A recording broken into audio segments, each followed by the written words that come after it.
Where were we? Hand towels? Hand towels. Dick towels. Yeah. Cocktails. Cocktails. Yeah. We have some serious towel drama in my house going on right now. And my wife, I think, is feeling offended by it.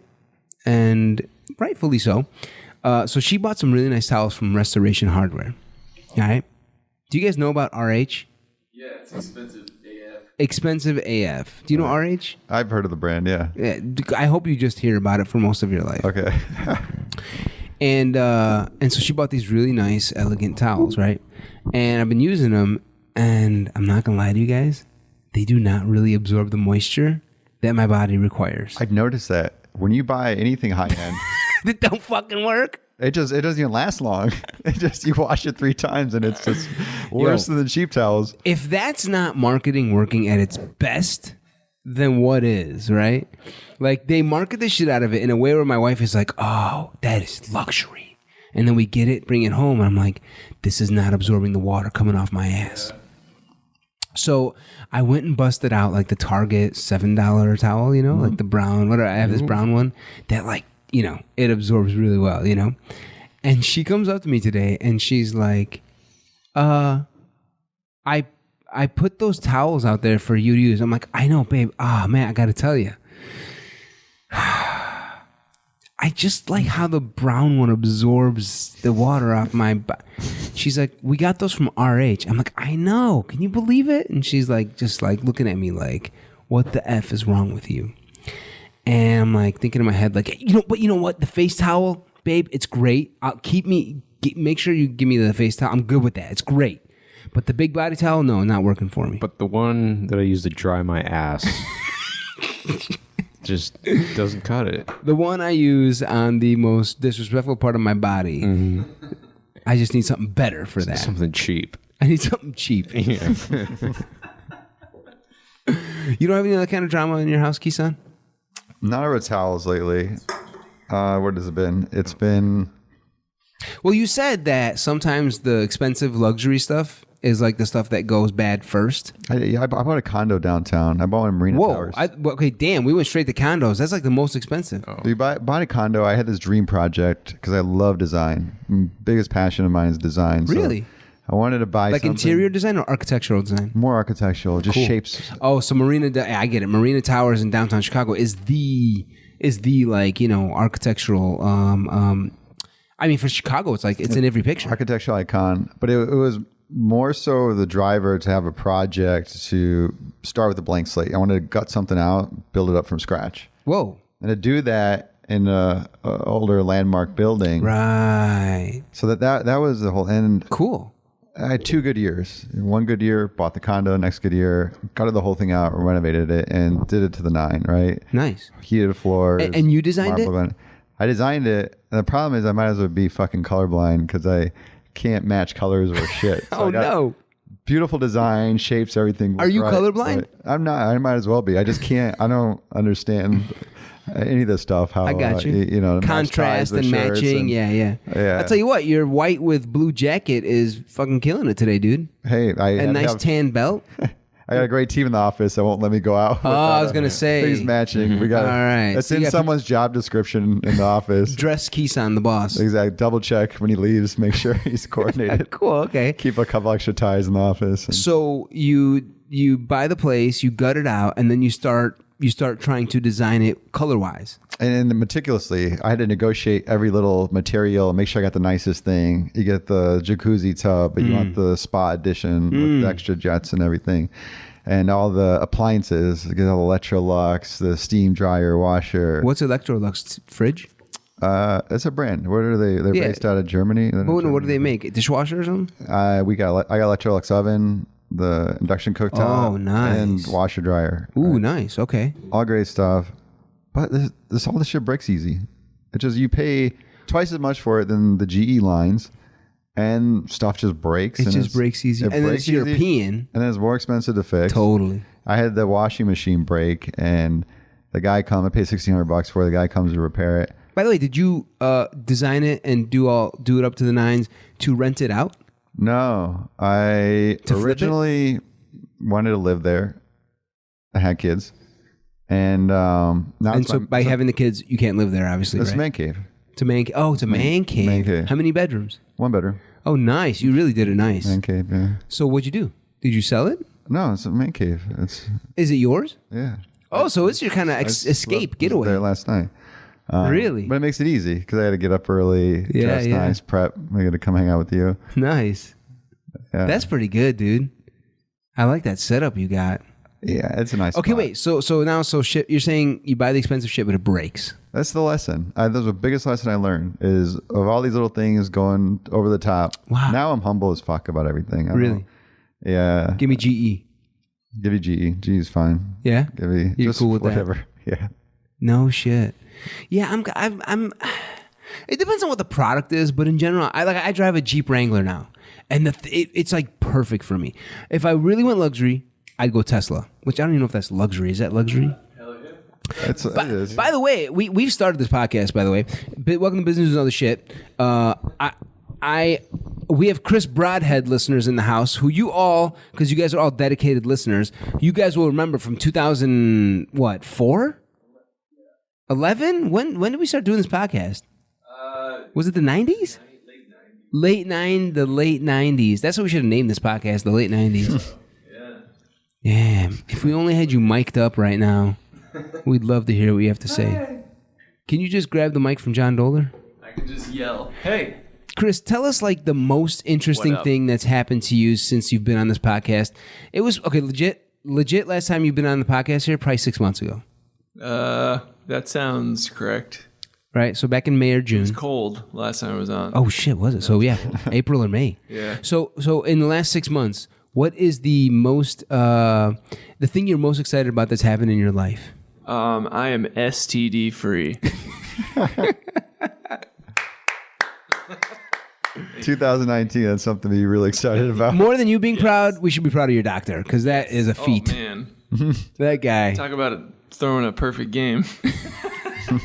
What was keys to that? What were the keys to that success? Persistence. Persistence. And Don't give up. Just keep trying different meds. give up and never stop Never stop. having sex. This sounds like a good song. Don't stop. Coming. Well, there's don't stop having sex, but then there's a strategy for preventing getting STDs. So I'm kind of curious how That's called abstinence. Well, I guess you could also use condoms, even though that could be. right because that's part of it. I wouldn't know. Way. What's that, John? Chris? Abstinence is the only 100% way to ensure that you continue. But you didn't choose that route, right? You had as much sex as you can. This guy, you have no idea. You're Chris, a bitch. What? What'd you say? I'm sure you're a bitch. Chris is the sweetest of sweethearts. Okay? You have no idea. Chris is in a relationship with a wonderful woman right now. And what's his name? Steve. His name is Steve. No. And I will not say her name just because out of respect. And Chris is very faithful to this woman. I can tell you for sure. He only has 5 side pieces? I mean, you lose count. You lose count. All right, enough of Chris Broadhead. We can talk to this guy forever because he's so damn interesting. Hey, good luck with finishing up Seams, the movie. Thanks. This guy, he's written, producing, and starring in his own movie. It's called Seams, Seems. Nice. We'll look forward to seeing it. There you go. Audience member right here, baby. We'll see you at the premiere. I will be there. All right, and in case you have $1 million laying around, we could also use that. Right, Chris? That'd be great. Straight to marketing. Exactly. It will be nothing like those luxury towels where you put a bunch of marketing money behind it and then it's a piece of shit. No. Yeah, you can't even wipe your ass with it. Yeah, this movie you could totally wipe your ass with. Oh, yeah. Okay, so Kison, here we are having a nice little time, right? Would you agree? Yes. Why the F is the business world you and I come from? You are an M&A pro. You know M&A really, really well. So well that you've designed software and written a book called Agile M&A. Correct. You've written a book on M&A. Why is our world in the business world so damn dud-like? Answer this question for me, please. Because define M&A. Yeah, was it? He'll put us to sleep instantly. Mergers and acquisitions. That's what M&A is. That tells you nothing. Big company buys little company. Well, hey, wait, hold on. Xerox, who's buying HP right now, is little company buys big company. That happens on occasion. Happens on occasion, on this occasion. You can leverage, borrow money, find some ways to put the capital together, or you get a good pitch that we should just merge and combine our entities and be the leadership management team that takes over the combined entity. Yeah, those are ways where the smaller company takes over the bigger company, right? Yep. But anyway, there we go. There we go. Did we lose Kison? Or was that all super like, wow, that's amazing? Sorry. No, I'm sorry. It got kind of boring. Here's my thing. Is why I did this podcast. Why I left the business world. I was like, this is maddening. Why is it in a lot of other industries things can become really cool and interesting, and they bring in other elements that make it kind of fun, but like the business world, it's almost like they intentionally want to be less and less and less stimulating. Am I mistaken about this? No, you're right. I think part of it is maybe the incentives aren't aligned. A lot of industries like tech, software, it's highly competitive, and there's a lot of incentives to keep innovating, driving efficiencies.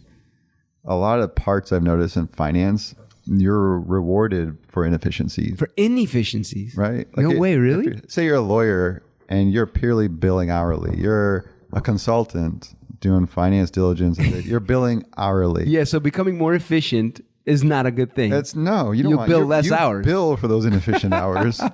So that's one component. That's a great observation. I never thought about that in my life. Right. I learned from selling software and saying, hey, this will make your lives a lot easier. It's going to make everything more efficient. Just to be clear, you sell a software called DealRoom. Right. DealRoom is the software you sell.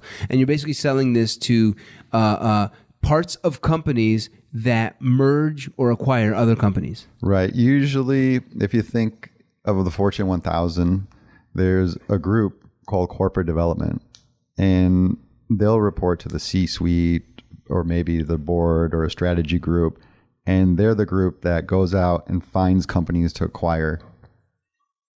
Chris is leaving, listeners. Not that you guys give a shit, but I do. Bye, Chris. Bye, Chris. Good weekend. Thanks for coming. You're saying that, like, for example, in Google or Microsoft or in Xerox, HP, they have a whole division called corporate development. Yeah, those are big that firms. Team, They're big. They'll probably have 20, 30 people. Who? Google? Google, 20, 30 Microsoft. people focused on just corporate development. And their focus is, who should we merge with? Who should we acquire with? How should we grow this business further from a corporate development perspective? Right. And then there's a strategy that drives that, because there's multiple reasons why they would acquire a company. They would acquire it because they have a business line. They want to expand the geography and territory, consolidated industry, right? Google buying a search engine in Japan, for example. Exactly. That's, hey, let's acquire them. Why would we build out Google in Japan? Let's just buy the Japanese search engine. Right. And then they may buy a standalone business. I like Amazon. Amazon's always touching all these different things, but when they buy Zappos and they let it run independent. That's the online shoe company? Yep. And they did that? They bought Zappos? They bought Zappos. And it runs independent? Twitch doesn't align with any other business it has. What does Twitch do? Twitch is the game streaming company. Okay, cool. They got all the young gamers. Doesn't align at all, but they bought them. Build their audience. They bought it, run as a standalone. Really? And then... Why do they do that? Like Twitch or Zappos? It's a good business they believe in, and that business has grown and been profitable for them. I wonder how corporate development pitched that to Bezos. Let's buy Zappos as an online shoe company and let them just operate as Zappos. We will be able to probably... Here's what I think happened. We as Amazon have so much skill and knowledge in this online marketplace that we will be able to pump Zappos with lots of intelligence and money that Zappos management wouldn't otherwise have access to. And so Zappos without Amazon would continue to grow at 10%, but with Amazon grows at 100% a year. Maybe something like that? Right. There's those angles. So when you look at those acquisitions, they call them synergies. Right. Where are these additional value drivers? Is it... And synergies is 1 + 1 = 3 instead of 2. Right. And some of it may be the revenue. Can we give these guys exposures or take some of these things that we've learned to ramp up their top line? Right. Or there's little things where maybe you're looking at combining sales teams and trying to get them to cross-sell, which is really difficult. It doesn't always work out as planned. Or are we just going to combine some back office functions and lay off some people? And save some direct costs that way. John, have we gotten completely boring yet? Be honest. Don't lie. Don't bullshit me. You should. Absolutely. You got to flag us down. Really? Absolutely. I'm kind of falling asleep. Really? Really? No, not really. I know what Zappos and Amazon is. Are you understanding how we're talking about merging and how Amazon bought Zappos? I didn't even know that. Yeah, neither did I. I actually didn't know that. But he's saying that's actually a cool thing. And why do you think that's interesting? I mean, it makes sense because, it seems like, horizontal integration that a shoe company would be bought by a delivery service. Right? Yeah, somewhere where you can buy products online. Exactly. They're kind of doing the same thing, but Zappos is a subcategory. Now, why'd you say those are the more interesting ones, Twitch or Zappos? Just Amazon as a company because they're deploying multiple strategies, right? They're running standalone acquisitions. They're buying things that actually do have some direct synergies that they would integrate. Maybe there's some, I know they have their own private label lines and they could be acquiring products around that. Who has their own private lines? Amazon. They have big white label product lines. I mean, huge. These XLR cords right here are Amazon white labeled cords. It says Amazon on them. I buy bulbs now that say Amazon on them. And it's called Amazon Basics. And then you look on the software side, a lot of times these acquisitions, when you hear of acqui-hires or just purchasing companies for their technology or people, those are done because there's an identified gap in the roadmap. Sorry, even that was too dense for me. Say it again, Sam. Let's say, what was Ring? Ring was another company that Amazon bought, right? The doorbells. Oh, Ring? They bought Ring? Okay. Now, that could have been part of Which, by the way, I think Shaquille O'Neal was a part owner in that. I didn't know. I think. I didn't know that either. I believe Shaquille O'Neal bought some sort of security company or some sort of doorbell company that has a camera, which Ring does, right? Right. I think it's Ring. So go ahead. So Amazon bought Ring? Amazon bought Ring, but if you imagine if they had the roadmap to build that as part of their Alexa suite of products, right? Their Fires and so forth. And if they had then the roadmap, but wait a minute, here's already the hot product. Let's just buy it. This is the big thing that's happening. If you look at any of these consulting firms' white papers right now, they're all talking about disruption. Disruption. It's all we hear. Everyone. Hey, do you hear about disruption a lot? Disruption? Have you heard that word much? Not recently. Have you heard the phrase disrupt yourself or die? No, I haven't heard disrupt yourself or die. I haven't heard that shit either. Yeah. That sounds badass. What does that mean to you? That's companies. These are, imagine Walmart just sitting in their board meeting and knowing there's the retail apocalypse that's happening every round, and crash and burn of all these major retail chains. Totally.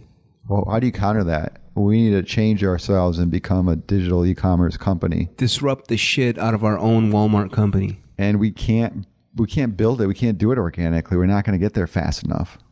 We're going to have all these other competitors. Yeah, we're too fat and sleepy as Walmart, right? They're slow moving. They're like a big dinosaur. So you're saying they are telling themselves to disrupt themselves. And they're doing it through acquisitions. And they do it through acquisitions by acquiring certain companies that are so okay. So Amazon buys Ring, and why is that cool? Because now they just add it to the Alexa suite.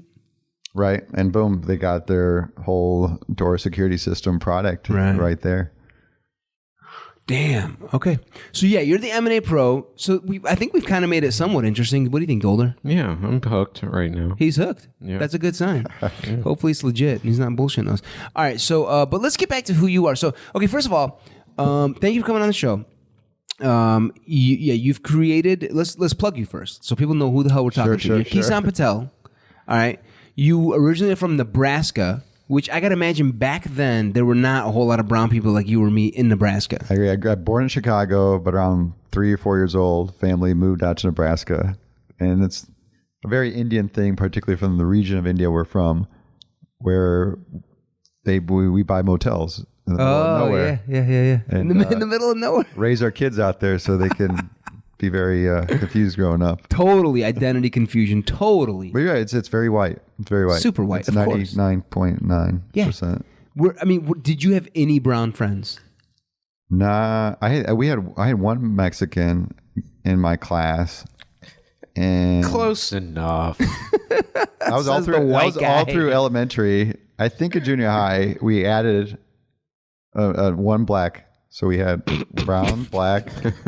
This sounds like the saddest like a diversity attempt ever. High school changed. High school, we had an influx, all kind of minorities popping in. Oh, Mostly nice. Spanish. But yeah. Were you in Omaha? I was in a small town called Fremont, which Oh is my God, about even worse, 40 dude. miles. Yeah, about 25,000 people. 40 miles from Omaha? About four. I haven't been there in about 15 years, but I've heard it's all connected. I wonder why you haven't gone back. I know. Bullshit. I don't wonder at all. I totally get it. So cool, dude. So you grew up with, I imagine, and how was your experience? Like, did you ever feel discriminated against? You get that at points, and it's not just everybody's out there to get you or anything like that, but I think there's some little culture pieces where you have people that are just prejudiced, Yes. and that's probably everywhere. Yeah, absolutely. We probably hear it or see Absolutely. I had a bunch of it right in the city of Chicago. Absolutely. it. Yeah, so I mean, that was there. I don't regret not. I grew up in Oak Lawn, Illinois. Okay. So southwest suburbs. Oak Lawn was okay. I experienced discrimination there. But believe it or not, in the city of Chicago, I used to work at my uncle's gas station, which was in Mount Greenwood. And for those listeners who are not from Chicago, Mount Greenwood is a part of the city of Chicago where a lot of the people who work for the fire department or for the police department live in Mount Greenwood. All right. And this is not to stereotype fire department families or police department families. However, I will say I would get a group of a bunch of white kids every Friday night getting shit-faced. All right. They'd come to the gas station, walk in, put on their hoodies, steal a bunch of shit, right? And I'd be like working. I'm like a 16-year-old kid. And be like, hey, put the fucking Reese's Pieces back, asshole. I see you stealing them. And they're doing it just to kind of mess with me, you know? Yeah, yeah. And so now I'm like, fuck, man, I got to move. I get up, I walk around. I look the dude in the face. I'm like, dude, put the Reese's Pieces back. Just get the fuck out of here. I don't want to deal with this shit, right? So he puts them back. He walks out. And as he's walking out, he does his old, fuck you, Arab, camel jockey, saying nigger, Yeah. And most weekends, I'd be like, just get out of my face. Dude. I don't have time for this shit. I really don't want to bother at 16 years old with this kind of shit.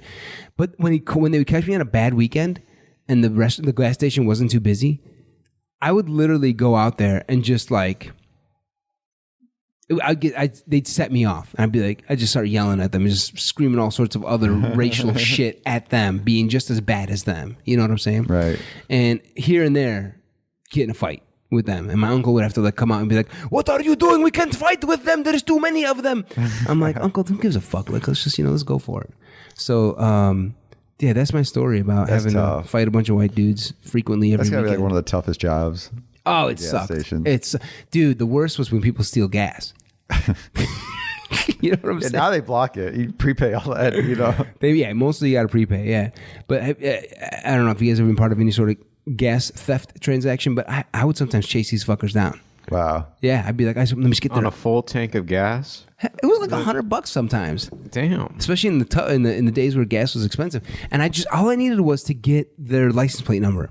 And sometimes I got it and it worked. And we were able to track them down and get our money. Wow. Yeah, the cops would look them up and figure it out. The cool thing about being in that Mount Greenwood area was there were a lot of cops. Some of them were assholes, but some were actually really cool. Right. And so we'd become buddy. And my uncle, they were just cool cops. And they'd be like, yo, if you ever have any problems, just hit me up. And so we'd tell them. And so anytime somebody would steal gas, we'd be like, yo, this dude stole gas. Like, I got you. Don't worry. They would look up who it is. They'd call and threaten the shit out of the person. The person would come right away and pay for the gas, and we'd be set, Was it like a local, I grew up in a small town, and the cops would know that person. I wouldn't even need the license plate. I could describe the car, and they would know that person. No, the south side of Chicago was too many people. Because then you got all the suburbs connected, so it's hard. That too. And we were in a part of the south side of Chicago where a lot of people were passing through. Meaning like 5,000 people in Mount Greenwood, everyone knew everyone. But oftentimes the people who were pumping gas at this gas station were not tourists, but they were like on their way to, I don't know, Midlothian or something, some random part. So no one would know them, It was too big. Yeah. So that's racial experiences in Nebraska versus Chicago. A little different, similar but different. Yeah. Yeah. It sounds like you weren't experiencing that kind of shit. Nah, not really. I mean, I think later in high school, it got a little bit more dramatic. Oh yeah, in Nebraska. Yeah, I think that we had a lot of Spanish people. So I had a lot of friends that were Mexican, and Then it became cliquey. Then it became a little bit. Yeah, all the Mexicans would hang out with each other. Yeah. All the white people would hang out with each other. Right. Yeah, then you hang out with the Mexicans, and then you get a little drama. Where did you end up? Were you trying to? Did you have one foot in each? Yeah, that was the thing. I think growing up, even just outside the race alone, even just within general social cliques, you kind of go through, and it's what is around junior high. Junior high, everything changes. And socially, right? It does, because all of a sudden it's all, and then we were like, where do I fit in? Right. And, I had the same shit, dude. So I never felt like I always bounce around just with one clique and another. I remember the first thing was I got tired of getting made fun of for my clothes, because I remember. Well, hold on. That has nothing to do with race. Did you just not know how to dress? I had immigrant parents, right? I had Indian immigrant parents, and I can remember being 12 years old, and I had 2 pairs of Wrangler jeans, and I had 3 shirts, and one of them was pink. So if you can imagine what I wore every Wednesday. The one shirt I didn't want to wear. You were like 10 years early on the pink shirt trend. And then when you're a little kid, this doesn't matter. But when you're 12, it's all of a sudden it's like, oh, fuck, I'm bottom social class now. And I want to move up. So, yeah, you sort of change your perspectives and start thinking about how do we make some money. And so how did the fashion police, how did that impact, how did your fashion impact your social life in junior high? You just hanging around the nerdy kids, and it's cool kids would make fun of you. And it wasn't fun. So hell no, I've been there, brother. It wasn't race related, but you sort of understand, like, here's all these little cliques that form, and kind of where you're thrown in, and people always want progress, right? I think even when you're up high, you still want progress, and you want more, and you want to get to the next level. Totally. So there was a little bit of that, and somehow I associated that with just getting better clothes. Absolutely, I think that's true. Absolutely, it's not about the clothes; it's about gaining kind of what you're talking about with design. It's about gaining a sense of, gaining an artistic sense for how you look visually. When you're a kid, you don't think about that. You're don't. Thinking like, hold on. It depends on who the kid is. Right. Because some kids do think very artistically, or they're very conscious of what their fashion is. Yeah, I would always be conscious of my fashion after like a certain point, maybe about. I was like junior year of high school, because before then, it was like my mom and my sister. They dress you? Yeah, dress me, and it would be like polos and khaki shorts. Yeah, you were in polos and khaki shorts? Holy shit. And I was like a depressed kid, so like I would be goth on the inside, but like be preppy on the outside. Talk about identity crisis. Holy shit. Yeah. That's funny. All right, so all right, you figure out your fashion situation, but then it's still confusing in high school, right? Because I was confused as hell in high school. Like, I actually related more to so I went to a funny high school where, you know about this whole busing experiment that America did with many parts of the country? No. It's the whole thing. Kamala Harris and Joe Biden were debating. Biden supported it and voted for it. But basically, certain parts, like I was in an all-white Oak Lawn neighborhood, but they would bus in African-American kids and Hispanic kids from 45, 50 minutes away. Right. And so my high school was like a third white, a third black, a third brown. It was pretty diverse, which freaked out a lot of people in Oak Lawn, because they're like, all these white people were like, why are all these brown and black people coming to our neighborhood? Right. And so with all that happening, I'm like, yo, if anyone I relate to the most is in this school, it's mostly actually the African Americans. I'm Palestinian, so I grew up feeling oppressed most of my life. I grew up feeling like, oh shit, I have no land, I've been kicked out of my land, and that kind of thing. And so it was weird, but I think that a deep part of me connected with the African American experience around that. Right. Was there a group that you connected with most in high school? I floated around. I started with one, and you just started floating around, and I think you never felt really settled in. I just look back at high school, it was always jumping around, having normal friends. You just tried it all. You were at the buffet. Yeah. I was a super minority. You just kind of... Yeah, you were a super minority. Yeah, you didn't even fit into the regular minorities. Yeah. Damn. Hopefully those motels were cracking off some serious cash. These parents did good. I think it's a nice business. They got the real estate piece to it, right? You're on a 15, 25-year commercial mortgage. You're paying into that, building equity up. Nice. The whole family's got to do work. Right. 11, 12 years old. Me and my little brother are cleaning rooms and helping mom fold laundry and doing all that. That reminds me of wipe the shit water off your face. Wipe the shit water off your face. Do you remember that episode where that dude is now CFO of Factor 75, the food company, Masroor? Oh yeah. Have you heard of this company called Factor 75? Never heard of it. They are they're like Freshly. I think it's Freshly. They basically deliver organic, grass-fed, fully cooked meals to your home for like $12 a pop. Okay. And they're doing hundreds of thousands of meals a week. And this dude's the CFO. And he's like, yo, when you're a CFO of a small company, you got to do whatever it takes. So he was like rolling up sleeves and washing toilets and cleaning dishes. Yeah. And so that's like he's talking about an owner's mentality. And you kind of, and I myself as well, growing up in a family business, you get owner's mentality right away. It's just drilled into you right away. Were your parents immigrants? Yes. But yeah, they came from Palestine. I think it's just different culture, a different way of raising kids. I feel there was a point in time when my parents sat me down, especially my dad, and just was, do you know why we gave you life? Whoa. Do you know why we gave you? So you can work hard, make money, and take care of your parents. Wow. You know, they set you on a very work hard, different make mission. money, take care of your parents. Yeah. Yo, if that's not the most filial piety kind of thing, but B, selfish fucking thing, that's such a gangster parent thing to do. Be like, yo, I'm not gonna get fucked in anyway. These kids are gonna take care of me. I'm not gonna get forgotten.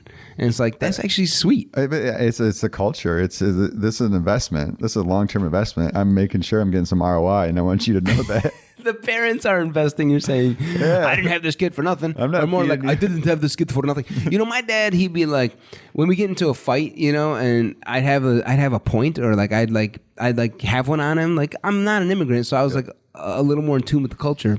And so he'd be like, Dad, that's bullshit. That's not true. He's like, well, like you came from my balls. You know that? You came from my balls. And I'd be like, what? How's that a winning argument? But in his mind, it was. Same thing. I changed her diapers. You I changed changed her diapers. Totally. Did you get a lot of that as a white kid growing up in Ohio?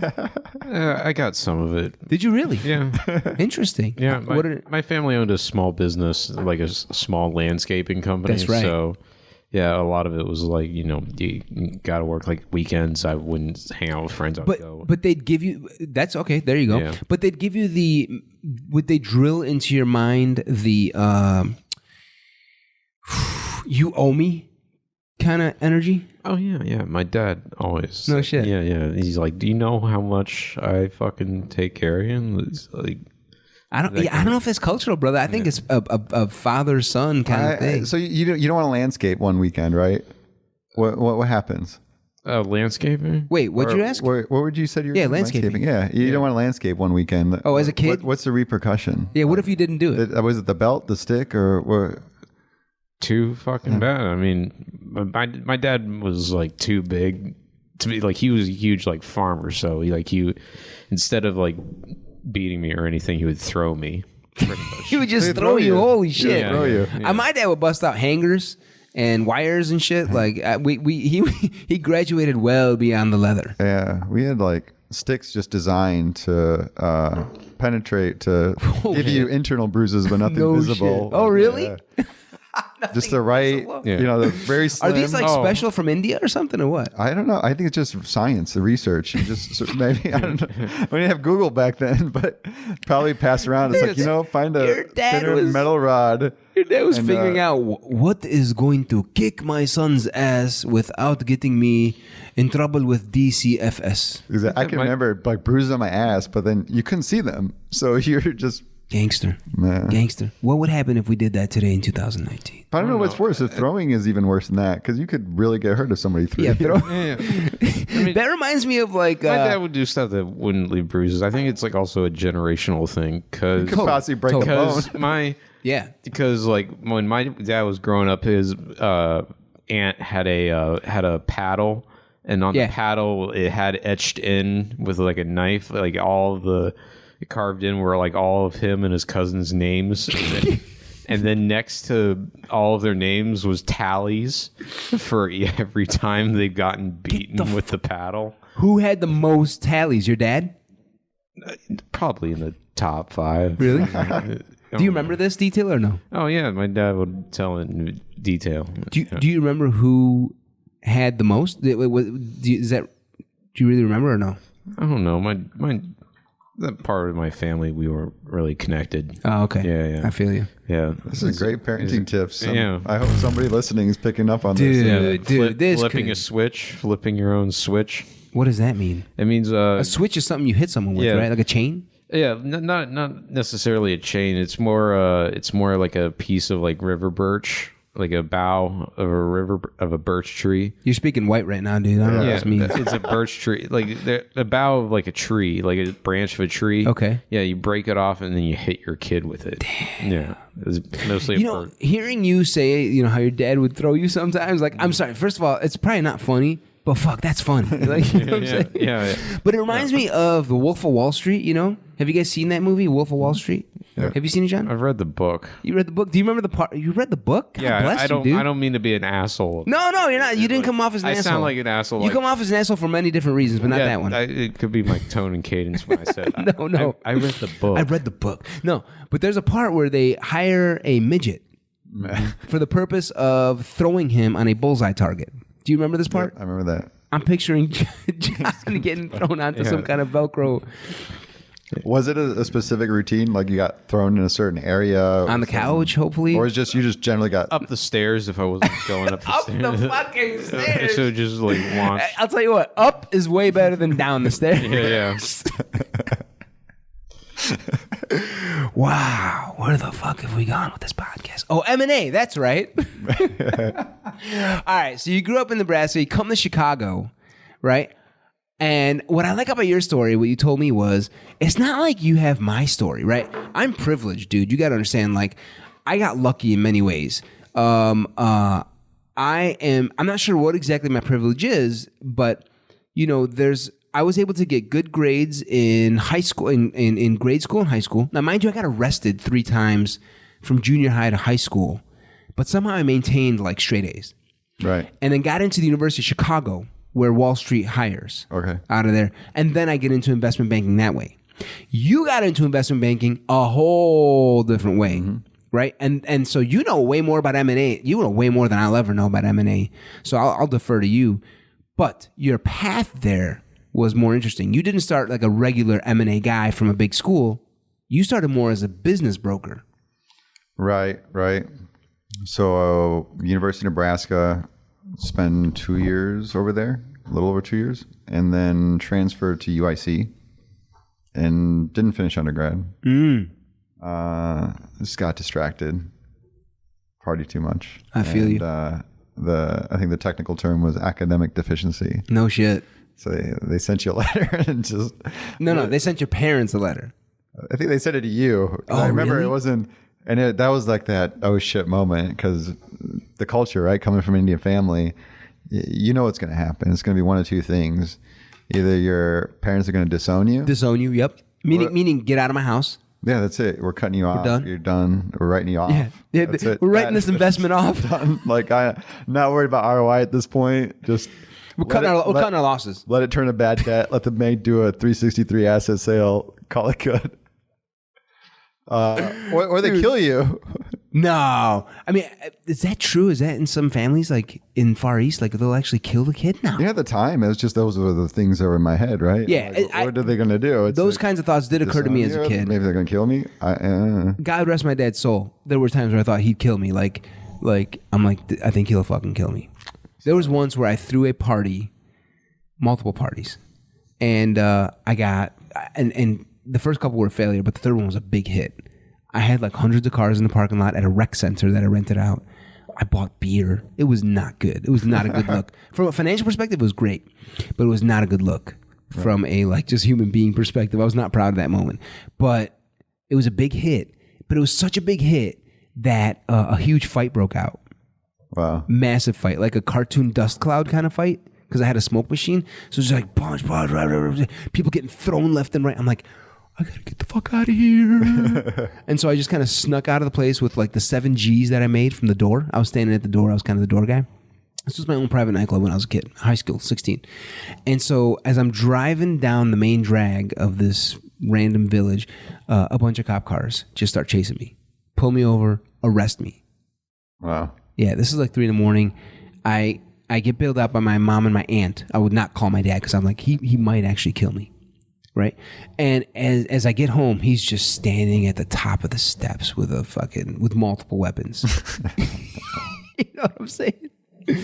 And he just right away lays into me. Just lays into me with the belt and just starts going at it. Thank God my brother and cousins walk in right there. And they're like, yo, what happened to you? Where'd you go? I'm like, I got arrested, as my dad's kicking my ass, you know? And they're like, where's all the money? And my dad, when he hears that, mid strike with the belt, just standing up, he's like, what the money? I'm like, Bubba, I made like $7,000. Where's the money? I'm like, the cops confiscated it. They took the bag. They put a bunch of caution yellow tape around it. We need to call the lawyer. My dad stopped kicking my ass and went straight into like, we got to figure out how to get this money. I'm like, that's my dad, man. I'm a chip off the old block. But yeah, I literally thought when I was in jail there, I thought he was going to, legitimately, like high school, 16, I'm like, he might kill me tonight. Yeah. So I don't think he's joking when he says that was legitimately going through his head. Mm-hmm. You know? Immigrant parents. Yeah, it's an option around. for them. It's an option. They don't know the laws. You know, we grew up learning the legal system and know if you kill somebody, this is what's going to happen. You get a life sentence or a death penalty. Our parents didn't go. No, it's not part of the immigration program. By the way, it's part of your citizenship. These are what you should know is if you kill somebody. No. That wasn't on the test. It was more who's the first president of the United States. Yeah. Dude, totally. All right, so you're like, shit, I'm getting kicked out of college, and my parents are either going to disown me or kill me. So what'd you do? Rock bottom. You're at rock bottom there, huh? Broke. 18, 20, 22? 20. No, I think, 19, 20, 20. Yeah, I must have been 20. 20 years old. So what'd you do? Did you basically run away? Yeah, you're just kind of hanging out. I remember staying out in DeKalb with some friends, just not doing stuff, kind of figuring things out. Now, there weren't cell phones, so how were you in communication with your family? Very pure. I call mom. You always got that relationship with mom, and mom somehow finds a way to understand when there's no way they should understand, but they find a way. Totally. God bless mothers. Yeah. In Islam, we say heaven is at the feet of your mother. Yeah. And they're hey, I'm whatever, how they try to figure out to understand, and I'm praying for you and all that. And you always want to come back. And it just came down to like that rock bottom moment. And I remember I ended up working on the South Side for an uncle who owned some Subway franchises. And it wasn't a time that was... So the uncle didn't disown you, basically. He's kind of still cool with you.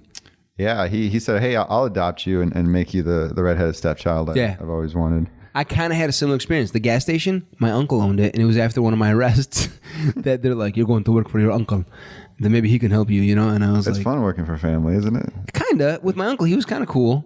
We got each other. My uncle's there. He was always playing cool. But my aunt was the one that was always there on site, that managed the place I worked at. And it was...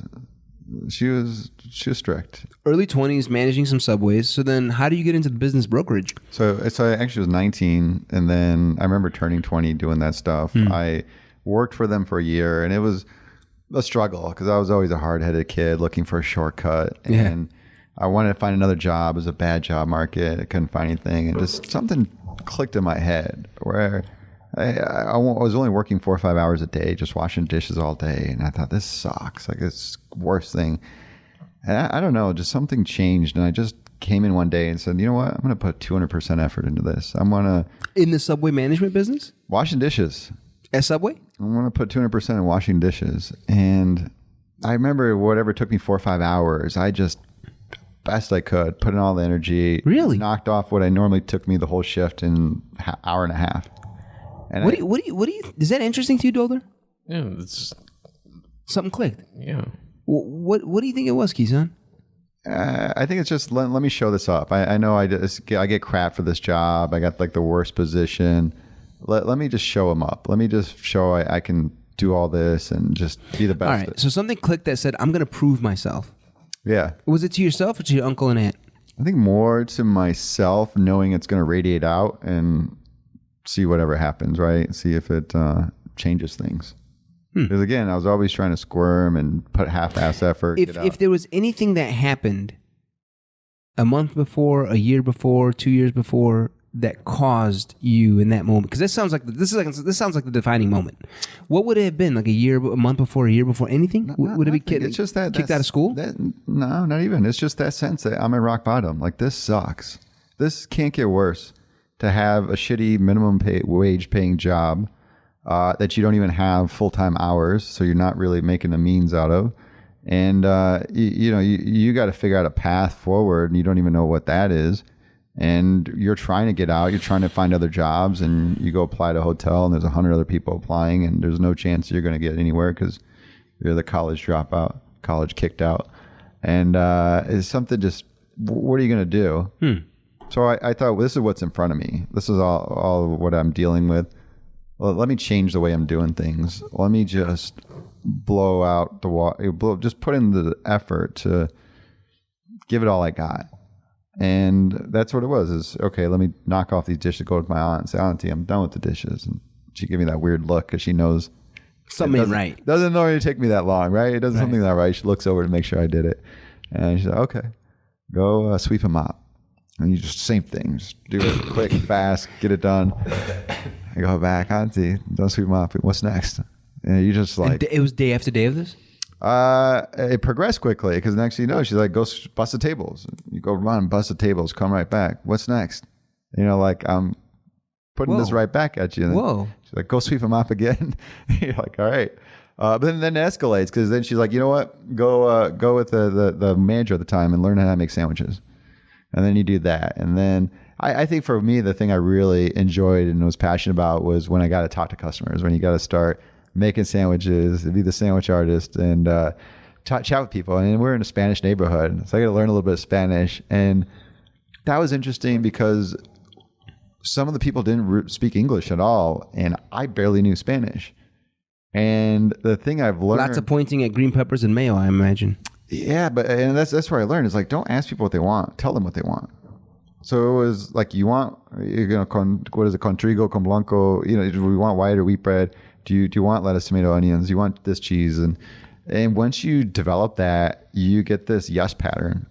And then when you get towards it, you're creating. This is where you're learning about the sales process, right? Yeah. You feel saying yes. This is totally the sales process. And you're like, you want chips and a drink for $1.50 extra. Yes. You want cookies for $3. Yes. Mom would complain. She's like, you talk too much to the customers, because I always small talk. Yep. My dad, same thing. My dad used to say, I talk so much, my son swallowed a radio. That's what he would say. But you're right, dude. That's where the game's at, is connecting with human beings. And then just Monty, like, look at the register. I'm pulling in $7.50 on every customer. Everybody else is doing $5 sandwiches. This is you got a high ticket price, yeah. Upselling. So after average ticket is higher for Kison. After a year, I was managing 2 stores for them, and wow. So wait. So they recognized your gift or your magic so much that they have you managing stores? I don't know if it's recognizing a gift. It's like you don't give people a choice. I'm on a new level of determination at this point. I'm going to accelerate. I'm going to beat everybody out. And I'm going to be the best at what I do. It's almost like Jedi kind of magical brainwashing. Not brainwashing, but like power. It's like a Jedi magical power where it's like you are so determined and you prove it so unambiguously. It's so clear that other human beings just kind of like, yes, you take over. Am I mistaken describing it that way? In sense, because they'd recognize. I remember the whole thing was like speed. My uncle was smart about that. He's fast food. This is fast food. You got to be fast. You got to work fast. Make a sandwich fast, less than a minute. Let's see you do that. I got into it. I'm like, all right, and would do that. But when you do that, they realize like this guy keeps accelerating.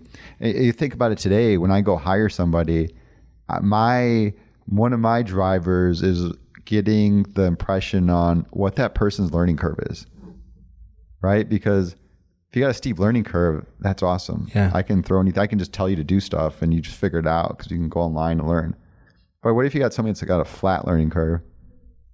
It's harder to work with. Fuck, man. Yeah. That's really difficult. It takes a lot of hand-holding. It's not going to last. In our organization, we're a growing organization. Right. It's not going to last. Right. You're going to get cut loose pretty quick. It's a lot of coaching, right? Okay. Wow. Okay. So you're managing 2 stores. How does that get you into business brokerage? It was sort of figuring out your goals, hitting that rock bottom point. You're looking at life, where you want to go. And at the time, the goal was to make $1 million. I think looking at all the problems I had, that was all associated with being broke. So I didn't want to be broke. So $1 million means you're not broke. How old were you when you, by the way, Kison, at 21, I set the same goal for 10, it was a 10-year goal. I was married with a different woman, and I sat her down. I'm like, this is my goal. In 10 years, I want us to make $1 million. I think I was right around my 21st birthday. So you were 21. Right. Interesting. Just being 21, and even your friends are off getting ready to graduate and do their own stuff. And now I ended up achieving that goal around 27, I believe. So within 6 years of setting the goal. Oh yeah, he did better than me. I think my goal was to do $1.5 million. It took me 7. Oh, you did $1.5 million?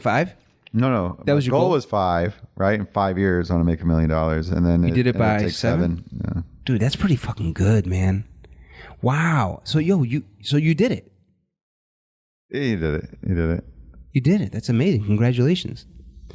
All right. So, But the business brokerage came because. So wait. So you set that goal at 21. Did you set that goal before you started washing the shit out of the dishes, doing the sandwiches really fast? It was right around that same time. Because, let's see, 19. It must have been 20. And then right about that same time, I was turning 21. I'm still working the grind. And I remember this whole time, I didn't get paid anymore. Right? This is the beauty of working for $4 a an family. hour. Yeah. $5.25 back then. Minimum wage was $5.15. So I think I got a 10-cent bump along the way. So I was making, Because he's our nephew. we give him $5.25. And it was still working in that capacity, and just you're still not really making the means. And that's when Dude, I asked you if there's anything that happened around that time that really lit a fire under your ass to get you to start washing dishes, sweeping floors, and making sandwiches like there's no one's business. And you're like, no, there wasn't really anything. It just kind of clicked that this is rock bottom.